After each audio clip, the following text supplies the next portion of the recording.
you want and all you'll never be. Number two, not an option, take a seat.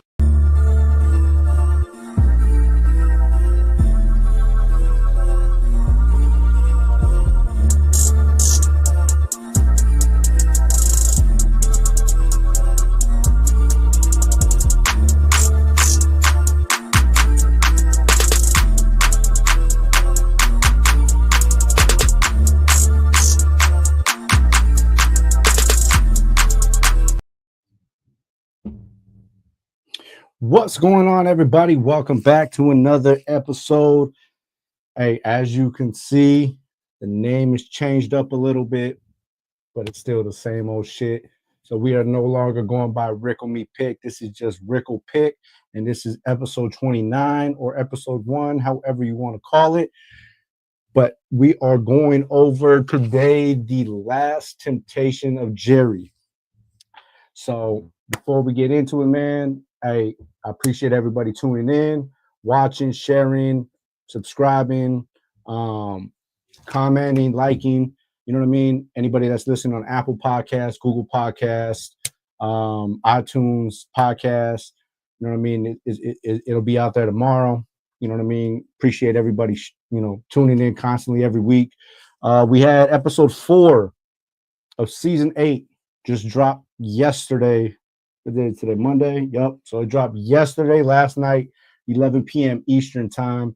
And for those that don't know, that was Rickle, episode 8, season 8, episode 4, The Last Temptation of Jerry. And it's a Easter episode. Now, it's not your typical Easter episode, but it is definitely an action-packed, funny Easter egg type episode. And it's actually the first episode of the season that we've gotten the entire Smith family.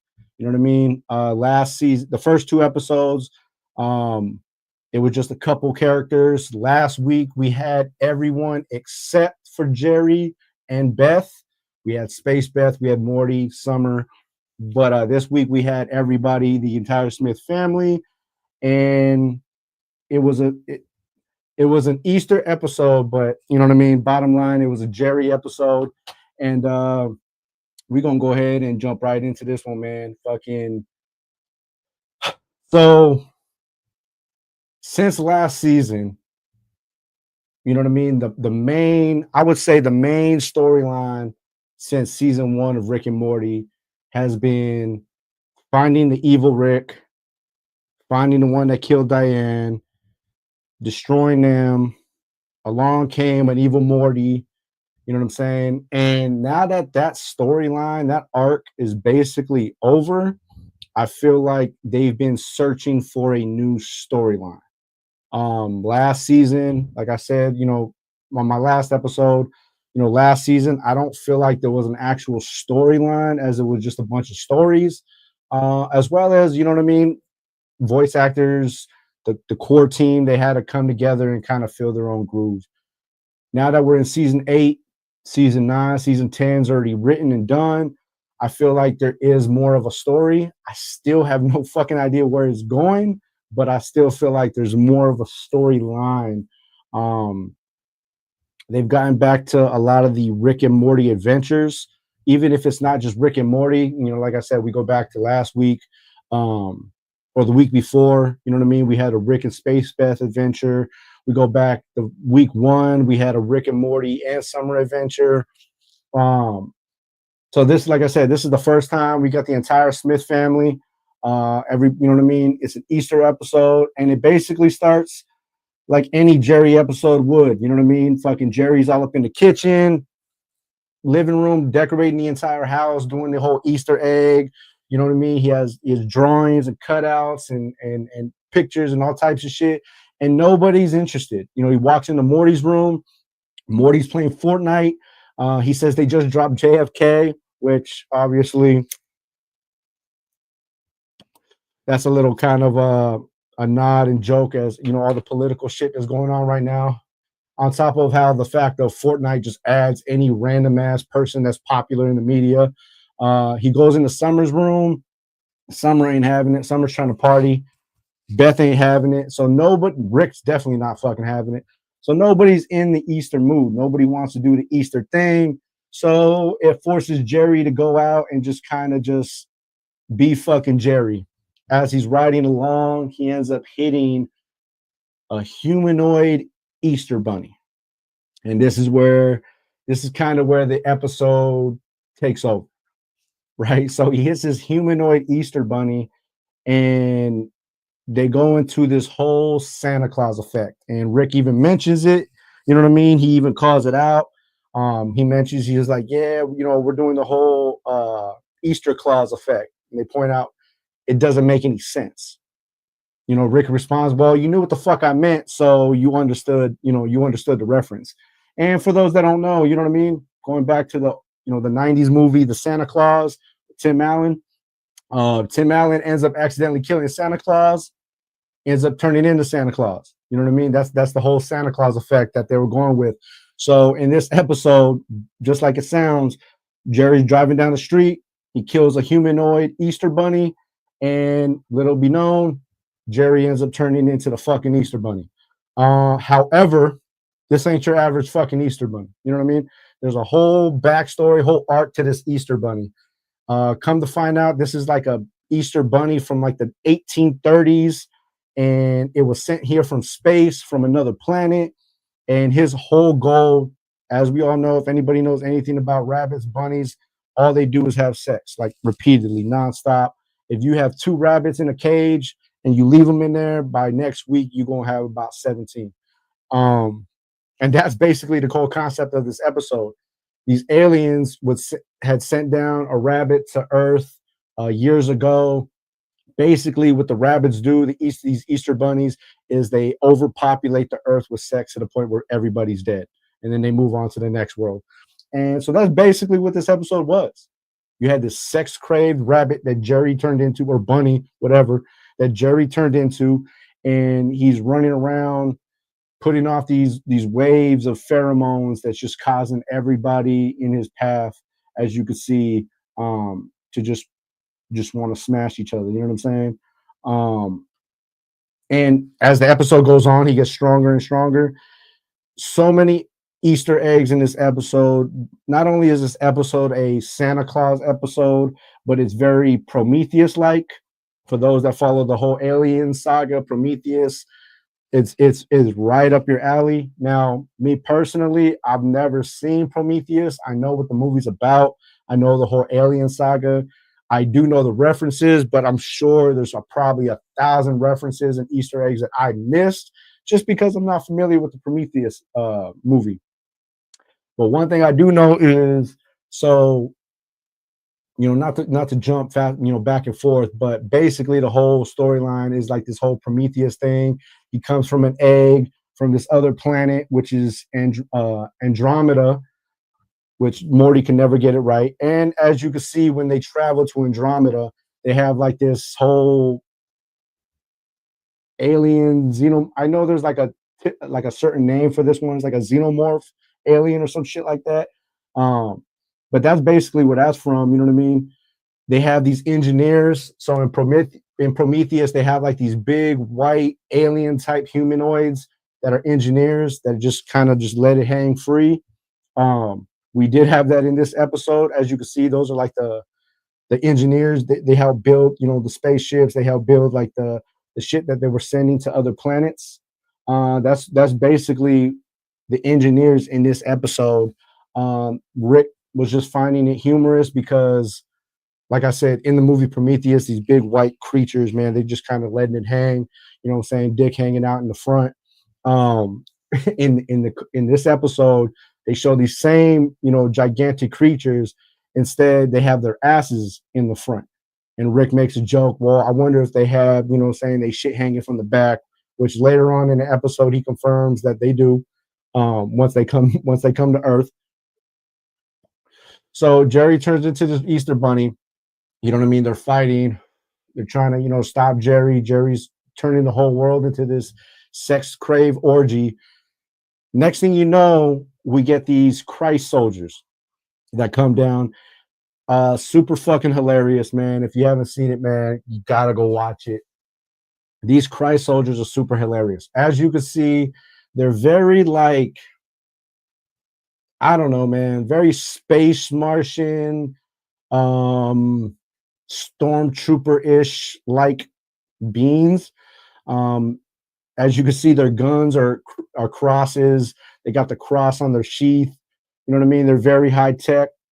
Apparently, the backstory to it is that they sent years and years ago, centuries ago, they sent down one of their finest soldiers to stop the Easter Bunny. And here on Earth, we ended up crucifying that dude. Morty makes the comment. He's like, "Whoa, that is not how we tell that story." For those that don't catch the reference, they talking about Jesus Christ. Apparently, Jesus Christ was a Christ soldier that they sent down to eliminate the Easter Bunny. But obviously, you know, we as fucking horrible human beings uh decided to crucify that. So, and that's also where, you know, hint hint, the name The Last Temptation of Jerry comes from. The Last Temptation of Christ, for those that have seen the movie. um so, you know, there's that whole reference going on. Like I said, this is the medallion that they found on the Easter Bunny after Jerry killed it. Like I said, it tracks back to like 1830 Germany. They go out there. There's a whole town that like praises it. You know what I mean? A whole shrine that tells the entire story. And basically, it came from an egg. You know, this egg was broken. They couldn't put him back in the egg. The egg was used as the glass in the church. You know what I mean? So they put this whole story together. Come to find out that you know, the Easter Bunny has to be stopped. He's out here fucking killing all the Christ soldiers. The main Christ soldier, who goes by the name of Benedict Hightower, as you can see here, he ends up getting chopped in half, doesn't die, but he helps lead the rebel against, you know, the sex craved Jerry. Now, you know what I mean? They end up stopping Jerry. Everything goes back to normal. You know, it's a fucking hilarious episode. But like I said, along this episode, man, there was a million fucking Easter eggs. So we're gonna touch bases on some of that shit, man. One of the references they make is about the permafrost. You know, they get into the whole global warming conversation. You know, to make the comment, you know, we don't really want to talk about it because we don't know where I can't remember his name, but the dude from Warner Brothers are like, we don't know which way he voted as far as, you know, uh, climate control and all that shit go and all that shit goes. You know, Morty makes the comment. It was like, is it SUVs that are calling, you know, are causing, you know, climate change? Um, which is all bullshit. You know, that's what they tell everybody, but we all know it's bullshit.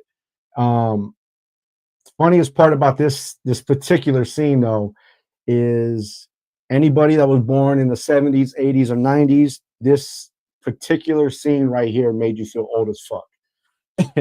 And we all kind of have a hatred for Morty about it.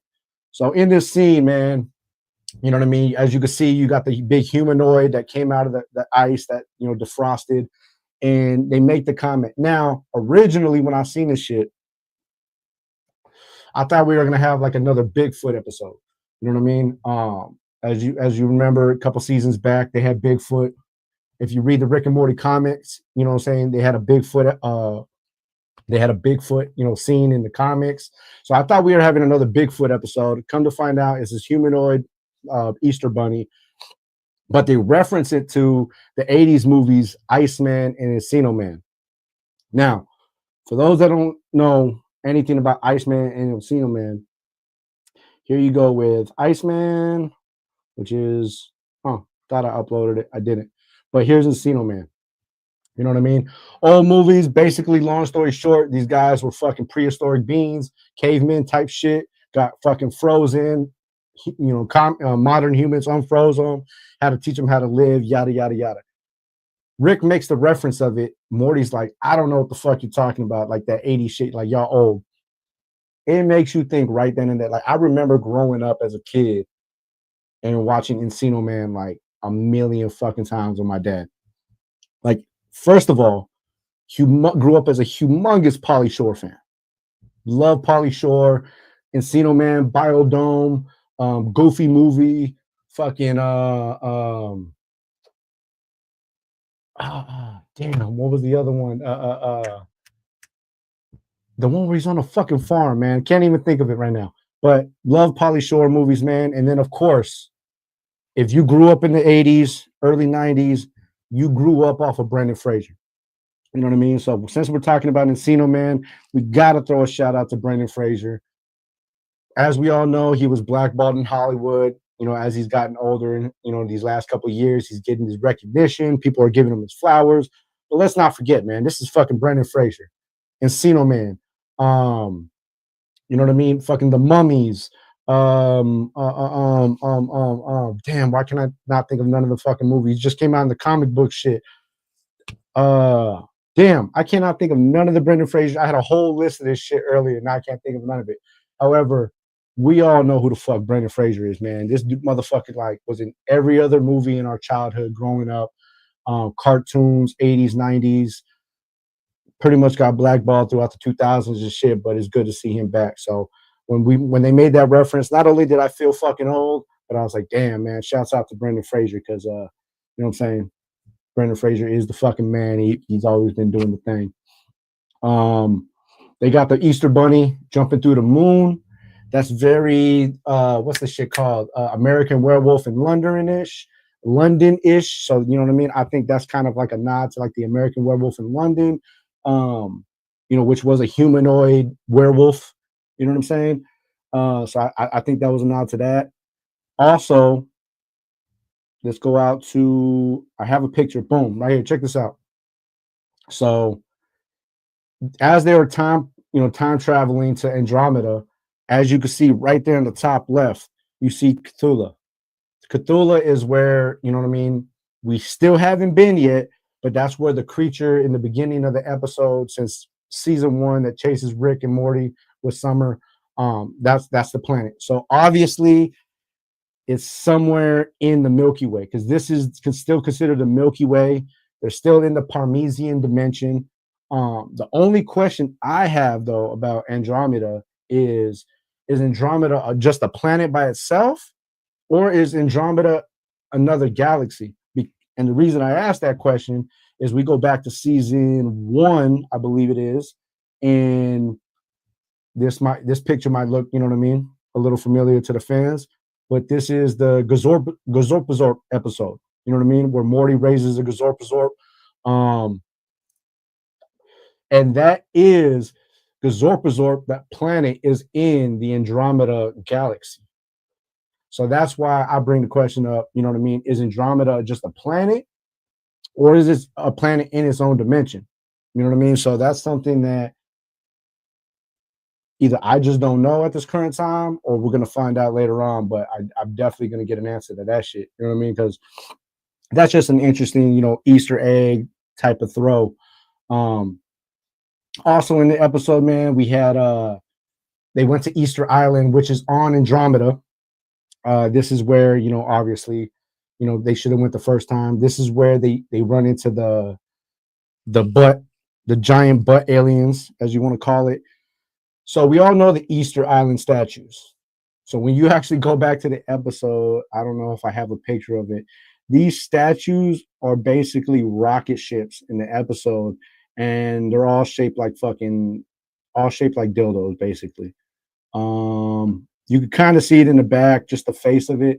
I thought I had a picture of it. I don't. But yeah, all these fucking rocket ships and spaceships are just giant fucking dildos, man. So yeah, there's that. And then this is also another something that also, that Rose interest is that this is also from the Gazorpazorp episode.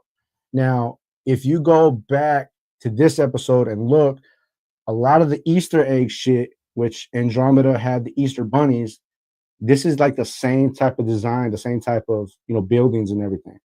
You know what I mean? And this is, as you can see, the underground female society in Gazorpazorp.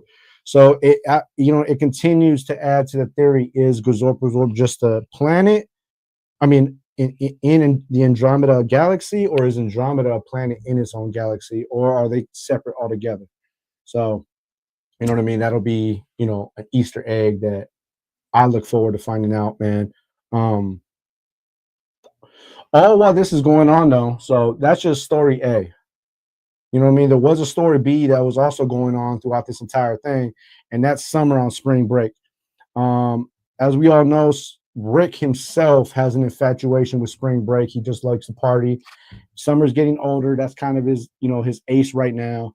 So he basically gives Summer, well, everybody had a mission. He told Summer, hey, go fucking party.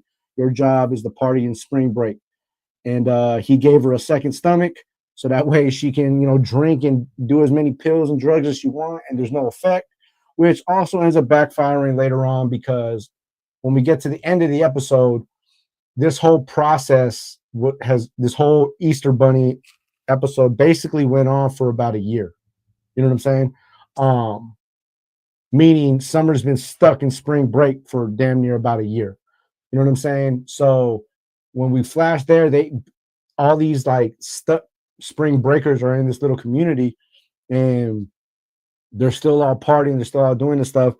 Summer mentions how she lost a friend because her stomach couldn't handle all the alcohol and drugs.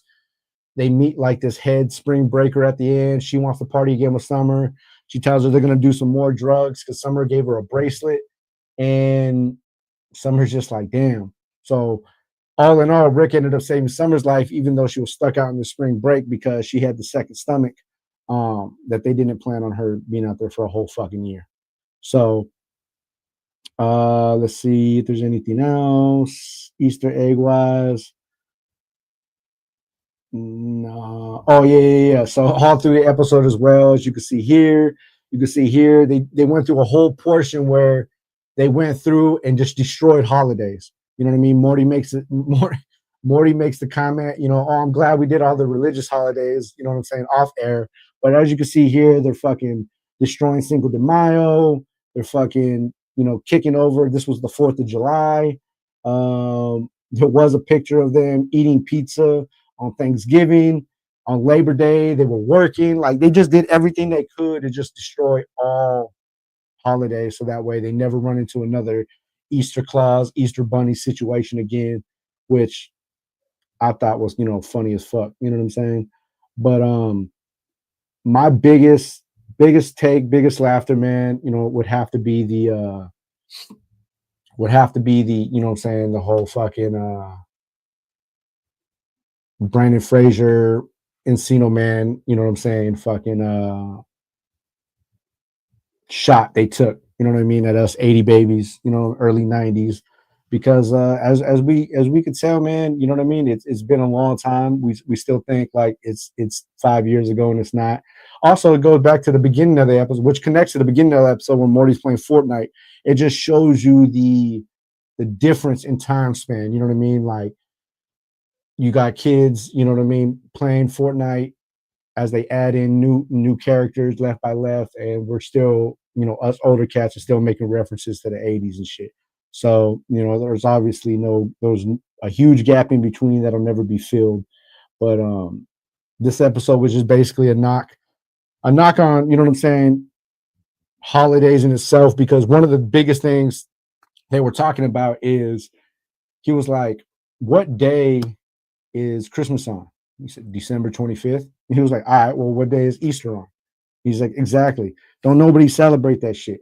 And if you really think about it, man, maybe it's just me, maybe it's just my family, maybe it's just the people I know, but nobody really celebrates Easter no more. Nobody really gives a shit. You know what I mean? It's like, I feel like as kids, maybe, growing up, it was a big deal, but a lot of shit that was a big deal when we were kids ain't big deals no more. You know what I mean?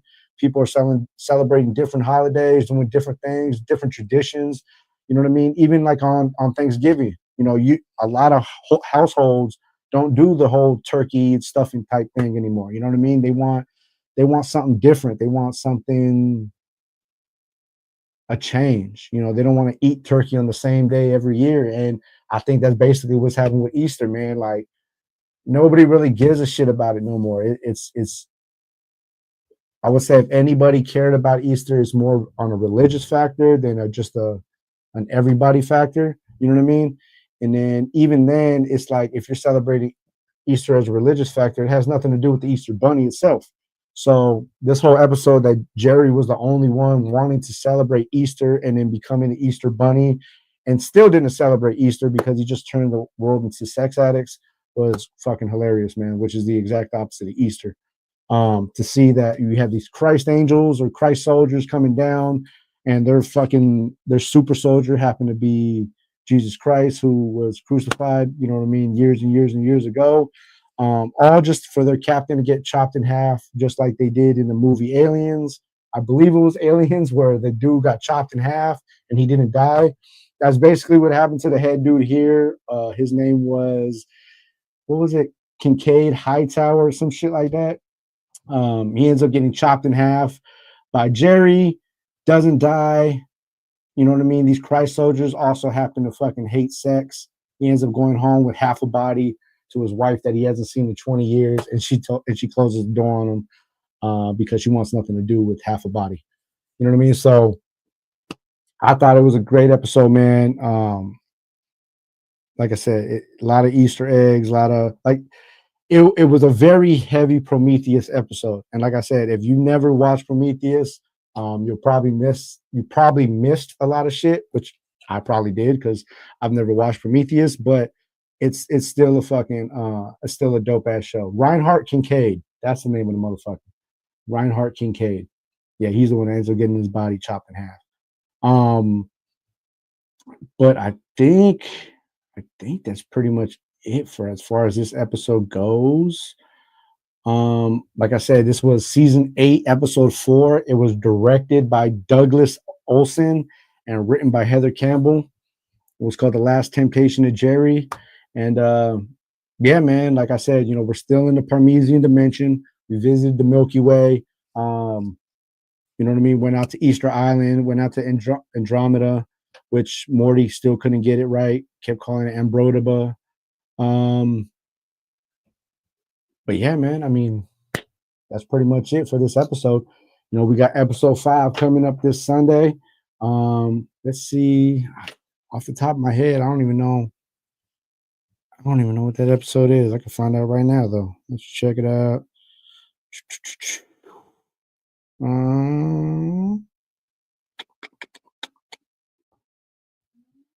Oh, now that I looking for the website, I can't find it.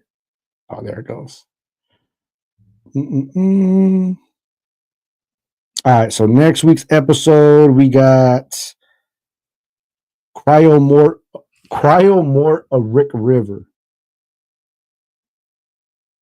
Yeah, Cryomort a River. So Cry Me a River. Let's see what the synopsis says. It says Rick and Morty want to rob a ship in cryo sleep, but people are light sleepers. That can go a million fucking ways. I don't even know what the fuck that means. You know what I'm saying? So, hey, all we can do is wait till Sunday, man, to see what this next episode is. I appreciate, like I said, man, in the beginning of the episode, I appreciate everybody stopping through. I appreciate everybody liking my shit. Shouts out to the, you know what I'm saying, to the Rick and Morty podcast. You know, those guys are always great to listen to, man. If you haven't listened to them, go check them out. You know, look them up on IG, Twitter.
Yeah, I don't know what the fuck just happened, but hey, man, I appreciate everybody tuning in. Like I said, hit the like, follow me on Instagram, Twitter at Rickle Live, or you can follow my main pages on Instagram, YouTube, and Twitter on NR_originals. We'll be back next week, man, either Monday or Tuesday. Not sure yet, but hey, man, everybody have a great week. I appreciate the likes, comments, shares, subscribes. See y'all next week, man. Peace. So you want and or you'll never be. Number two, not an option. Take a seat.